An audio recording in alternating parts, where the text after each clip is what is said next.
తెలంగాణలో అత్యంత ప్రసిద్ధి చెందిన శైవ క్షేత్రాల్లో ఒకటైన చెరువుగట్టు దేవస్థానం ఎంతో ప్రసిద్ధి చెందింది.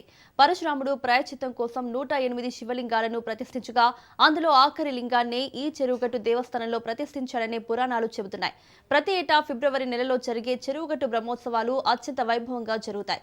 ఇక్కడ కొలువైయున్న శ్రీ జడల పార్వతీ సమేత జడల రామలింగేశ్వర స్వామిని దర్శించుకునేందుకు భక్తులు పోటెత్తుతారు. వచ్చే నెలలో జరిగే చెరువుగట్టు బ్రహ్మోత్సవాల ఏర్పాట్లపై ప్రత్యేక కథనం.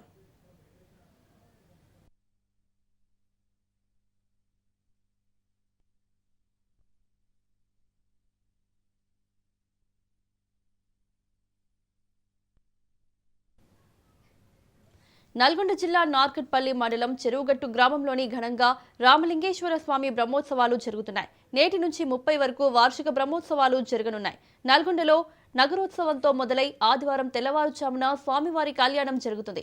27వ తేదీన అగ్నిగుండాల కార్యక్రమం, 28వ తేదీన దీపోత్సవం, అశ్వవాహన సేవ, 29వ తేదీ రాత్రి 7 గంటలకు మహాపూర్ణాహుతి, పుష్పోత్సవం, ఏకాంత సేవలు, 30వ తేదీన గ్రామోత్సవంతో బ్రహ్మోత్సవాలు ముగియనున్నాయి.